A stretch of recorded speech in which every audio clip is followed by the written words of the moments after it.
लग्नानंतर होईलच प्रेम या मालिकेच्या पुढील काही येणाऱ्या भागांचे अपडेट जाणून घेऊया आपल्या आजच्या या व्हिडिओमध्ये। चला तर मग प्रेक्षकांनो, अजिबात वेळ वाया न घालवता सुरुवात करूया आपल्या आजच्या या व्हिडिओला। तर आता आपण इथे पाहणार आहोत की कशा पद्धतीने आता रम्या ही काव्याला जेलसी फील करवण्याच्या नादात स्वतःचंच लग्न स्वतःच्याच हाताने मोडून घेणार आणि स्वतःच्याच नजरेसमोर पार्थ काव्याचं लग्न थाटामाटात पार पडताना बघणार। आता नेमकं काय काय घडतं हे सगळं बघूया या व्हिडिओमध्ये। तर आतापर्यंत आपण पाहिलेलं आहे की आता रम्याच्या सांगण्यावरून तिच्या काही गुंडांनी काव्याला किडनॅप केलेला आहे आणि त्यांनी तिला एका अज्ञात ठिकाणी नेलेलं आहे। एका गोडाऊनवर नेऊन त्यांनी तिला बांधून ठेवलेली आहे, पण अजूनही काव्य शुद्धीवरती आलेली नाही आहे। काव्य बेशुद्ध अवस्थेतच आहे। आता रम्या इकडे काव्याच्या जागी बसलेली आहे। तिने छान आता गौरीहार वगैरे पूजलाय पार्थच्या नावाचा आणि त्यानंतर ती आता विचार करते की नाही असं कसं, मी पार्थ बरोबर लग्न करते ही गोष्ट काव्याला तर कळायला हवीच की।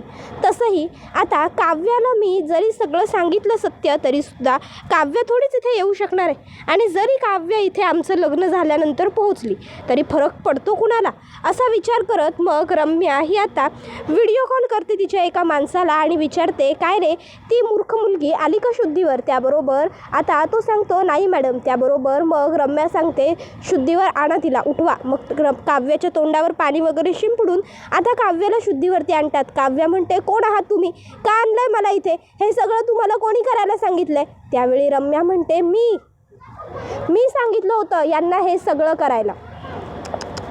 बिचारी काव्या तुला काय वाटलं होतं ग? मी खरंच सुधारेन, मी खरंच बदलेन? कधीच शक्य नाही आहे हे। पार्थला मिळवण्यासाठी मी काहीही करू शकते। पार्थलाच काय, मला हवं असलेलं प्रत्येक गोष्ट मिळवण्यासाठी मी काहीही करू शकते, कुठल्याही थराला जाऊ शकते। आणि माझ्याच सांगण्यावरून या गुंडांनी तुला तिकडे नेलंय आणि बांधून ठेवलंय आणि आता बघ तुझं मन जिंकलं, जीवाचंही मन जिंकलं आणि या सगळ्यांना माझ्या विश्वासात घेतलं आणि आता पार्थ बरोबर लग्न करायला बोहल्यावर उभी राहते। हां, आता लग्नानंतर पार्थ थोडाफार तर माझ्यावर नाराज होईल, हे सगळं मी केलेलं त्याला नाही आवडणार, पण तुम्हीच म्हणता ना लग्नानंतर होईलच प्रेम, मग आम्हाला सुद्धा होईल की? नाही आम्हाला नाही, माझं तर पार्थवर ऑलरेडी जीवापाड प्रेम आहे। पार्थला सुद्धा होईलच की लग्नानंतर माझ्यावर प्रेम, काय बरोबर ना? काव्या रम्याला म्हणते, रम्या मी असं काही होऊ देणार नाही आहे, लक्षात ठेव तू। रम्या म्हणते, अगं तू तिकडनं सुटूच शकणार नाही आहेस, माझी माणसं तुझ्यावर कडक पहारा देऊन असणार आहेत, समजलं ना? त्यावर मग रम्या फोन कट करते। तशी आता इकडे काव्या त्या गुंडांना म्हणते, खूप मोठी चूक केली आहे तुम्ही मला इथे डांबून ठेवून। जर माझ्या पार्थनं कळलं ना तर पार्थ सोडणार नाही, तर तुम्हाला एकेकाचा जीव घेतील ते। सोडा मला इकडनं, सोडा मला। त्याबरोबर आता ते गुंड म्हणत असतात की आम्ही तुला कुठेही सोडणार वगैरे नाही आहे आणि इथे कोणीच येऊ शकणार नाही आहे तुझ्या मदतीला, त्यामुळे तू कितीही आरडाओरडा केलास तरी फरक पडत नाही। मग आता काव्य विचार करते की नाही, आरडाओरडा करून गोंधळ घालून इथे प्रश्न सुटणार नाही आहेत। स्वतःची सुटका करून घ्यायची असेल तर बुद्धीचा वापर करावा लागेल, डोक्यानेच इकडनं सुटका करून घेता येईल। मग आता ती विचार करायला लागते, आठवू लागते। त्यावेळी तिला आठवतं जेव्हा यशोदा मातांनी श्रीकृष्ण सतत मस्ती करत होते म्हणून त्यांना मोठ्याच्या मोठ्या उखळीला बांधून ठेवलं होतं, तेव्हा श्रीकृष्ण भगवानांनी तीच उखळ खाली पाडली आणि ती गडगटत कशीबशी खेचत 2 झाडांच्या मध्ये नेली आणि 2 झाडांच्या मध्ये स्वतः जाऊन मग त्यांनी ती उखळ स्वतःपासून तोडली। त्याबरोबर दुसऱ्या बाजूला आता गुरुजी सांगतात, वरांना घेऊन या, पहिले वरांचे विधी आहेत ते पूर्ण करायचे आहेत। मग नवऱ्या मुलांना बोलवायला लगेचच मालिनी काकू विक्रमला सांगतात। त्या म्हणत असतात, विक्रम अहो काय, मुलं कुठे आहेत, जा बोलवून घेऊन या त्यांना, तुम्ही अजून कुठे इथे टाईमपास करत बसलाय, जा ना, विक्रम गुरुजी बोलवत आहेत, मला बाकीची तयारी बघायची आहे। विक्रम म्हणतो, हो बोलवतो, अगं माझी मुलं आहेत ती, शेवटी विक्रम देशमुखची, आवरायला तर वेळ लागणारच ना। त्याबरोबर तिकडे जीवा आणि पार्थ येत म्हणतात, नाही बाबा आवरून तयार आहोत आम्ही। त्याबरोबर मग विक्रम काका म्हणतात, 100 वर्ष आयुष्य, 100 वर्ष आयुष्य, चला या बसा। मग पार्थ आणि जीवा गुरुजींच्या समोर बसतात. मग गुरुजी आता पार्थ आणि जीवाचे जे काही विधी असतात ते सगळे विधी करून घेतात. मग ते विधी झाल्यानंतर गुरुजी वधूंना घेऊन या असं सांगतात. मग नवऱ्या मुलींना आणण्यासाठी एकीला आणायला जाते शारदा आणि एकीला आणायला जाते मालिनी. आता शारदा खूपच जास्त कौतुक करते छान नंदिनीचं. तर काव्याच्या जागी रम्या बसलेली असते आणि रम्याने तोंडावर पदर घेतलेला असतो आणि मालिनी काकू तिला घेऊन मंडपात येऊ लागतात. आता मालिनी काकू मंडपात घेऊन आल्याच्या नंतर लगेचच काव्याच्या जागी रम्या असते. तिला काव्य समजून म्हणतात, माझी सून किती गोड दिसते आणि माझी धाकटी सूनसुद्धा किती सुंदर दिसते. अगदी नक्षत्राप्रमाणे आहेत माझ्या दोन्ही सुना. काव्या, नंदिनी, अगं जा गुरुजींच्या जवळ बसा, आपल्या नवऱ्यांच्या शेजारी जा.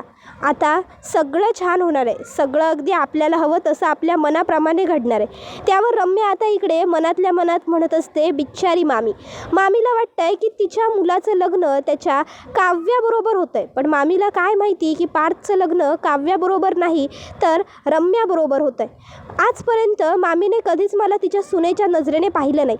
पण आता यापुढे मामीकडे मला सून म्हणून पाहण्याशिवाय दुसरा कुठला पर्याय उरणारच नाही. कारण काहीही झालं तरी आता मी पार्थला कधीच सोडणार नाही. काव्याने त्याला डिवोर्स देण्याची चूक केली होती, पण मी मात्र त्याला कधीच सोडून जाणार नाही. त्याबरोबर आता इकडे नंदिनी म्हणते, नाही ते सगळं ठीक आहे, लग्नाचे विधी वगैरे होतीलच सुरू, पण रम्या कुठे? मगापासून बराच वेळ झाला रम्या दिसत नाही आहे. मला सरबत देऊन गेली आणि त्याच्यानंतरपासून ती दिसत नाही आहे, गायबच आहे. त्यावर आता मालिनी काकूसुद्धा ही गोष्ट नोटीस करतात आणि म्हणतात, हो ना, मलासुद्धा बराच वेळ दिसली नाही आहे. नाही म्हणजे संगीत, मेहंदी, हळद या सगळ्यामध्ये तर सगळीकडे पुढे पुढे पुढे पुढे होती आणि आता लग्नाच्या विधींची वेळ आली आणि गायब झाली. त्याबरोबर मग वसुआत्याला विचारलं जातं, रम्या कुठे आहे वसुताई? त्यावर वसुआत्या म्हणते, मलासुद्धा काही माहीत नाही आहे. नाही म्हणजे सकाळपासून ती होती माझ्याबरोबर, पण म्हणजे हे नंदिनी म्हणते ना, सरबत दिलं आणि त्यानंतर काही ती मला दिसली नाही. त्याबरोबर पार्थ म्हणतो, जाऊ देत ना, तसंही नाही आहे ते बरंच आहे. त्यावर मग जीवा म्हणतो, काय रे दादा असं बोलतोयस? त्यावर पार्थ म्हणतो, नाही म्हणजे ती जरी म्हणत असली की ती मूव ऑन झाली आहे, ती पुढे गेली आहे ह्या सगळ्या टप्प्यातनं, तरीसुद्धा कदाचित माझं आणि काव्याचं लग्न होताना तिला वाईट वाटणार असेल, हे तिला माहीत असेल आणि म्हणूनच ती स्वतःहून कुठेतरी थोड्या वेळासाठी लांब निघून गेली असेल. तर काय हरकत आहे? लग्नाचे विधी पूर्ण झाले की मग हवं तर तिचं काय करायचं ते आपण बघूया. पण चला आता सध्या लग्न करायला घेऊया. त्याबरोबर मग आता लगेचच इकडे रम्या मनातल्या मनात म्हणत असते, पार्थ, अरे रडून रुसून निघून जाणारी मुलगी मी नाही आहे रे. मला हवं आहे ते मिळवण्यासाठी पाय रोवून तिथेच घट्ट उभी राहणारी आहे मी. आणि आता तुला मी मिळवणार म्हणजे मिळवणारच. तुला मिळवण्यासाठी मला कुठल्याही थराला जावं लागलं असतं तरीसुद्धा माझी तयारी होतीच. आणि बघ शेवटी आता मला जे हवं होतं ते मिळवलंच. त्याबरोबर आता मालिनी काकूसुद्धा म्हणतात, हो पार्थ जे बोलतोय ते मला पटतंय आणि खरंच रम्या आता खूप चांगलं वागायला लागली आहे. मग आपण सुद्धा सगळ्यांनीच तिच्या मनाचा विचार करायला हवा ना. जर खरोखर तिला वाईट वाटत असेल आणि म्हणून ती थोडा वेळ कुठेतरी गेली असेल तर आपण तिला तिची स्पेस दिली पाहिजे. नंदिनी, जीवा, पार्थ, काव्या, तुम्ही जा बरं, मंडपात उभे राहा. त्याबरोबर मग जीवा आता नंदिनीसमोर उभा असतो. नंदिनी जीवाकडे बघत असते, जीवा नंदिनीकडे बघत असतो. दोघंच जण एकमेकाबरोबर नजरेतून खूप काही बोलत असतात, एकमेकाला काही ना काहीतरी सांगण्याचा प्रयत्न करत असतात. तर दुसऱ्या बाजूला आता रम्या आणि पार्थ एकमेकाच्या समोर उभे असतात. पार्थच्या मनात असं होत असतं काहीतरी की हे सगळं काहीतरी वेगळं सुरू आहे, पण पार्थ आता शांत उभा असतो. तर तोपर्यंत आता इकडे काव्या हिला कृष्णनीती आठवल्यामुळे काव्य आता आजूबाजूला बघू लागते की तिला काही दिसतंय का. मग तिला तिथे एक एक्सोब्लेड ठेवलेलं असतं ते दिसतं. मग काव्या काय करते, अलगद ते एक्सोब्लेड आता हातात धरते आणि त्या एक्सोब्लेडने आता ती दोर कापण्याचा प्रयत्न करू लागते. आता ती दोर खूप जास्त घट्ट असते, काव्याला कापायला जमत नसते. काव्य शेवटी हारून जाते, थकते आणि मग तिला नंदिनीचे शब्द आठवतात. काव्या, कितीही बाका प्रसंग आला, कितीही वाईट घटना घडणार असली तरी आपण मात्र आपल्या बाजूने प्रयत्न सोडायचे नाही. आपण मात्र आपल्या बाजूने 100% द्यायचं ते वाईट घडत असलेलं थांबवण्यासाठी. का माहिती आहे? कदाचित आपला शेवटचा प्रयत्नसुद्धा आपल्याला यश देऊन जाऊ शकतो. रम्या विचार करते, नाही मला हे करावंच लागेल. आणि मग कशीबशी रम्या स्वतःचे हात सोडवते, त्या गुंडांना चकवा देऊन तिकडनं पळण्याचा प्रयत्न करते. तोपर्यंत इकडे रम्या आणि पार्थला आता गुरुजी एकमेकांच्या गळ्यात हार घालायला लावत असतात. काव्य आता त्या गुंडांनी तिला अडवण्याचा पुन्हा प्रयत्न केल्यावर एकाच्या डोक्यात हॉकी स्टिक घालते, एकाच्या अंगावरती बॉक्स ढकलून देते आणि त्या ठिकाणी काव्या पोहोचते आणि म्हणते थांबा. त्याबरोबर आता सगळेच जण मागे बघतात आणि काव्याला आता मागे बघून सगळ्यांनाच खूप मोठा धक्का बसतो. आता पार्थला तर काय बोलावं काही सुचतच नसतं. पार्थच्या हातातला हार खाली पडतो. पार्थ म्हणतो, काव्या जर तुम्ही इथे आहात तर मग माझ्या समोर कोण आहे? आणि मग आता काव्या पुढे येते आणि स्वतःच्या हातांनी आता रम्याच्या चेहऱ्यावरचा तो पदर बाजूला करते आणि म्हणत असते, पदराच्या आड लपलेली रम्या. आणि मग काव्या रम्याचं थोबाड फोडते आणि रम्याला म्हणत असते, रम्या काय वाटलं होतं तुला? तू माझ्या प्रेमाला स्वतःचं बनवशील? तू माझ्यापासून पार्थ देशमुखांना तोडशील? मी आणि पार्थ आहे ना 7 जन्मासाठी एकमेकाबरोबर बांधलो गेलो आहे. त्यामुळे तू कितीही प्रयत्न केलेस ना, कितीही नीच कृत्य केलीस ना, खालच्या पातळीला उतरलीस ना, तरीही आम्ही दोघंजणं वेगळं होणं कधीही शक्य नाही आहे. आणि त्यामुळे तुझे हे केविलवाणे प्रयत्न तू आता जर बंद केलेस ना रम्या, तर खूप जास्त फायदा होईल तुझाच. त्यामुळे आजच्या नंतर पुन्हा कधीच माझ्या आणि पार्थच्या नादी लागण्याचा विचारही करू नकोस. मी आणि पार्थ याच काय पुढच्या 7 जन्मातही वेगळे होऊ शकत नाही आणि पुढच्या 7 जन्मातही तुला माझे पार्थ कधीच मिळणार नाही आहेत. समजलं ना? आणि हा हार दे इकडे, सोड. आणि खूप हौस होती ना तुला मला सांगून, मला दाखवून माझ्या नवऱ्याबरोबर लग्न करण्याची. मग आता तू बघ मी काय करते. तू म्हणतेस ना 14 वर्षांच्या असल्यापासून तू पार्थवर प्रेम करतेस, 14 वर्ष तू पार्थवर प्रेम केलं आहेस. मग आता तुझा हा 14 वर्षांचा वनवास मी संपवते पार्थबरोबर लग्न करून. पार्थना माझं बनवून आता तुझ्या समोर मी माझ्या नवऱ्याबरोबर पुन्हा एकदा आनंद सोहळा करणार, पुन्हा लग्न करणार, पुनर्मिलन सोहळा. बघितलं असशीलच ना बाहेर पाटी लावली आहे ती, काव्या पार्थ काव्यार्थ. हां आता बघ मी काय करते.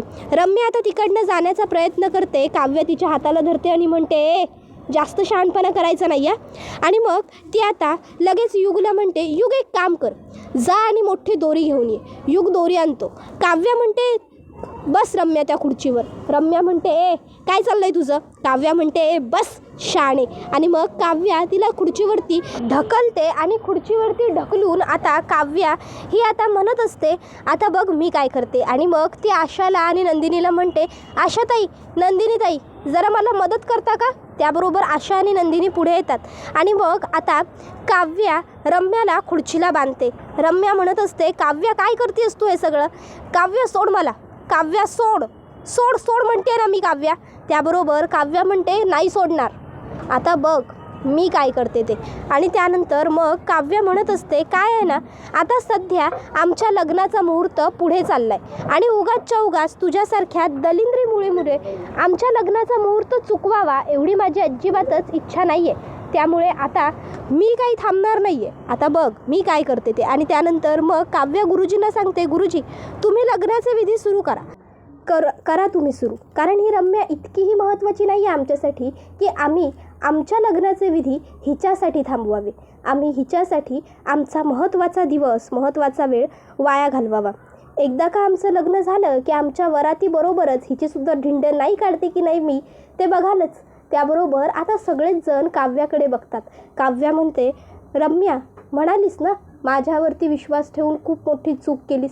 आता ही काव्या आपली चूक कशी सुधारते हे सुद्धा तुला पाहायला मिळेल. पाहायला नाही ग, अनुभवायला मिळेल.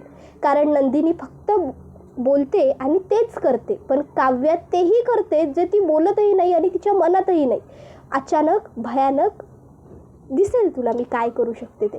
त्यावर नंदिनी म्हणते, काव्या मला कळतोय तुझा राग, पण आता तू जरा थांब, तुझा रोग थांबव आणि आपण आता आपल्या लग्नाचे विधी पूर्ण करूया. उगाचच्या उगाच ह्या नालायक मुलीसाठी तू तुझा वेळ वाया घालवू नको. मला वाटलंच होतं की ही काहीतरी दगा करणार, कारण रम्यात सुधारणं शक्यच नाही आहे. एखाद्या वेळी कुत्र्याचं शेपूट नळीत घालून ठेवलं ना तर ते सरळ होईल. एखाद्या वेळी सरडा रंग बदलायचं बंद करेल, पण रम्या नाही बदलू शकत. त्याबरोबर पार्थसुद्धा म्हणतो, मलासुद्धा माहीत होतं की रम्या कधीच नाही सुधारणार. नाही, तिचं जरी माझ्यावर प्रेम असलं तरीसुद्धा माझं मात्र तिच्यावर कधी प्रेम नव्हतं. पण मैत्रीण म्हणून मी तिला खूप जवळून आणि खूप चांगलं ओळखायचो. त्यामुळे तिची काय लायकी आहे आणि ती किती खालच्या थराला जाऊन वागू शकते ना, हे मला अगदी व्यवस्थित माहीत होतं. आणि हे सगळं रम्या करूच शकते हे मला माहीत होतं. पण रम्या, आज तू जे काही केलं आहेस ना, त्यानंतर खरंच मला तुला घरात ठेवण्याची, तुझं नाव घेण्याची, तुझ्याकडे बघण्याची सुद्धा लाज वाटते. त्याबरोबर आता इकडे युग हा म्हणत असतो, तरी मगाशी काही विचित्र माणसं आली होती इकडे, काय तर म्हणे आम्ही सामान न्यायला वगैरे आलो आहे. त्यांनी आधी मला प्रश्न विचारला की मी कोणाच्या बाजूने. जेव्हा मी बोललो मी नवरदेवांच्या बाजूने, तेव्हा मला शहाणे सांगतात की आम्ही नवरीच्या बाजूकडून आहे म्हणून सामान वगैरे उचलायला आलो आहे. त्याबरोबर लगेचच मालिनी काकू म्हणतात, बरं बरं बरं बास, पुरे करा आता, काय चाललं आहे तुम्हा सगळ्यांचं. आता म्हणाली ना नंदिनी की या काय करायचं या रम्याचं ते सगळं नंतर बघू म्हणून. आता सध्या लग्नाचे विधी सुरू करूया, उशीर होतोय, मला माझ्या मुलांचं सुख बघायचं आहे. ह्या रम्यासाठी ना काय करायचं ते नंतर बघूच आपण, हिला तर सोडणार नाहीच आहे मी.